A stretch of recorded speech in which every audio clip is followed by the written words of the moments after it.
बिस्मिल्लाहिर्रहमानिर्रहीम। बर्दाश्त, हिम्मत, इस्तेकामत हर बच्चे की तरक्की के लिए ज़रूरी है, जबकि बेजा गुस्सा करना, हर वक्त चीखना, चिल्लाना, मायूसी, कम हिम्मती हर बच्चे की पढ़ाई और ज़िंदगी में काम बना देती है। इसलिए आज की वीडियो में मैं सब्र करना, शुक्र करना और इसकी फ़ज़ाइल की अहमियत के हवाले से कहानी लेकर हाजिर हुई हूँ। इन टॉपिक्स पे को अपने बच्चों को कैसे लर्न करवाने हैं उसके बारे में मेरी पहली वीडियोस में बताया जा चुका है।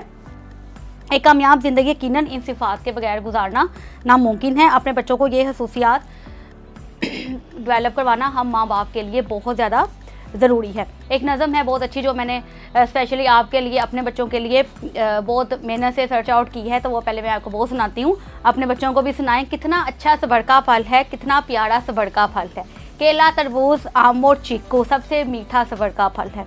होने लगा है हर फल महंगा, हर फल सस्ता सब्र का फल है।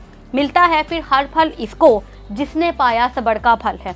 दम है अगर तो सब्र किया कर, यकदम मिलता सब्र का फल है। इन्नल्लाह मअस-साबिरीन पर सबसे उम्दा सब्र का फल है। साथ से सेहत का, बा से बरकत, रा से रसीला सब्र का फल है। बच्चे साबर हो गए सारे, ये भी सब्र का फल है। हज़रत अब्दुल्ला बिन जहादी रहमतुल्लाह अलैह मिस्र के एक इलाके में ठहरे हुए थे। एक मरतबा टहलते हुए समुद्र के साहिल पर जा पहुंचे। वहां देखा कि हैमे के पास एक शख्स पड़ा हुआ है जो दोनों पाँव से माजूर है और आंखों से उसकी बहनाई भी नहीं है, बहनाई से भी महरूम है, सिर्फ इसकी ज़ुबान सलामत है। एक तरफ इसकी ये हालत है और दूसरी तरफ वो बा आवाज़ बुलंद होकर एक दुआ पढ़ रहा है। अरबी में एक दुआ पढ़ जिसका तर्जुमा यह है, मेरे अल्लाह मुझे तौफीक अता फरमा कि मैं आपकी ऐसी तारीफ़ करूं कि आपकी नेमतों का शुक्र अदा हो जाए। मुझे तूने ऐसी मखलूक़ात में से बहुत सौ पर फजीलत अता फरमाई है। हज़रत अब्दुल्ला ने यह दुआ सुनी तो इन्हें बड़ी हैरत हुई कि एक आदमी हाथ पाँव से महरूम है, हाथ पाँव से माजूर है, आँखों की बहनाई से महरूम है, ज़बान के सिवा कोई चीज़ सलामत नहीं है, फिर भी वो अल्लाह ताला की नेमतों का शुक्र करने की दुआ कर रहा है। अब्दुल्ला ने इस शख्स के पास जाकर सलाम किया और पूछा, हज़रत आप अल्लाह ताला से किस नेमत पर शुक्र और उसकी हमद व सना कर रहे हैं, उसकी तारीफ़ कर रहे हैं और किससे और क्या करने की तौफीक मांग रहे हैं? मज़ूर शख्स ने जवाब दिया, आपको क्या मालूम मेरे साथ क्या मामला है। अल्लाह की कसम अगर अल्लाह ताला आसमान से आग बरसाकर मुझे राख कर दे, पहाड़ों को हुक्म दे के मुझे कुचल दे, समुद्रों को मुझे डुबोने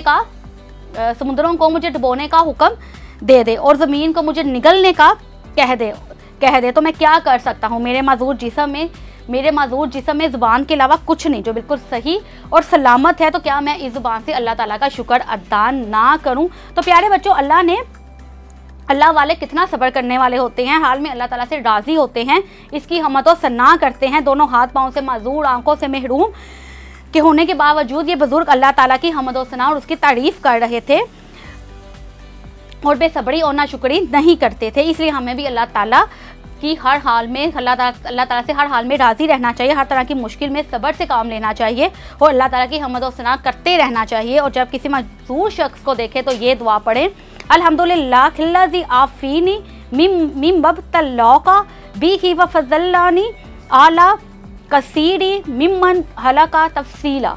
तर्जुमा, सब तारीफ़ें अल्लाह ताला के लिए हैं जिसने मुझे इस हाल से बचाया जिसमें तुझे मुब्तला किया और इसने अपनी बहुत सी मखलूक पर मुझे फजीलत दी। और इसके साथ साथ बेसब्री का नतीजा क्या है? शुक्र सब्र बज़ाहिर बहुत मुश्किल है, मज़े की ज़िंदगी गुजारने के लिए बहुत अहम है। इंसान सब्र करता है ज़िंदगी की मुश्किलात में तो अल्लाह ताला उसको अजर देता है और उस सब्र के बाद अल्लाह ताला यकीनन उसको बल्कि बहुत ज़्यादा अजर और इनाम से नवाजता है। शुक्र भी करता है किसी नेमत के मिलने में तो फिर भी अल्लाह ताला उसको बहुत ज़्यादा अजर और सवाब से नवाजता है। जबकि हम अगर बेसब्री और नाशुक्री अगर हमारे में भी हो, हमारे बच्चों में भी हो, तो वो उनकी ज़िंदगी को यकीनन बहुत मुश्किल बना दे। किसी का कुछ नहीं जाएगा, हमारी और हमारे बच्चों की अपनी ज़िंदगी मुश्किल जो है वो ज़रूर होगी। हमज़ा की उम्र तकरीबन 8 साल थी।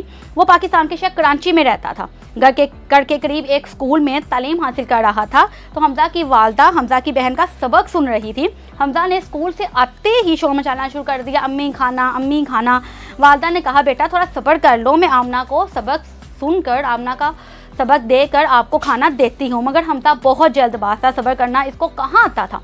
इसलिए खामोशी से फ्रिज खोली और ठंडे चावल निकालकर खाने शुरू कर दिए। हमज़ा की वालदा ने उसे इस तरह देखा तो बहुत ज़्यादा नाराज़ हुई, कहा कि इतनी जल्दी क्या है, तुम्हें तो पहले ही इतनी ज़्यादा नज़ला ज़ुकाम रहता है, ऊपर से सर्दी भी इतनी ज़्यादा है। अगर तुम्हें इतनी खाने की जल्दी थी तो इसको कम से कम गर्म तो कर लेते।